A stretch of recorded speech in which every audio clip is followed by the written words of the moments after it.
The bad. Okay. Tutuni Mora and also the car is still new. Yeah. Good bad. So, everybody? Yeah.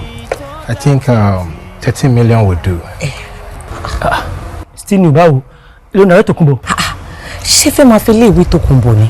This Nigerian use, my friend. Àti wípé direct Tokunbo gan ń wọ́n ju eléyìí lọ. Ẹ bá sọ fẹ́ mi, ṣé tí mo ń ṣe? Ọkọ̀ dojú kò sàmì náà. Bẹ́ẹ̀ fún 9. Yóò lọ ta ní 9 million. Anytime 13 ò bad, kò bad. 13 ẹ wo mọ́tò yìí, ṣe bóun lẹ́tàn tí ẹ́jìnà ṣì dúró dáadáa. Mo ti rí náà, mo ti rí. Ẹ jẹ́ kí fún 9. 9 million kéré fún lé mọ́tò yìí náà. Okay. Ẹ jẹ́ kí n sọ àṣetọ́lẹ̀ kan fún yín sí. Tẹ́ bá pè mí later lórí mọ́tò yìí, ó lè jẹ́ kí n má dá yín lóhùn. Kí n má lè dá yín lóhùn.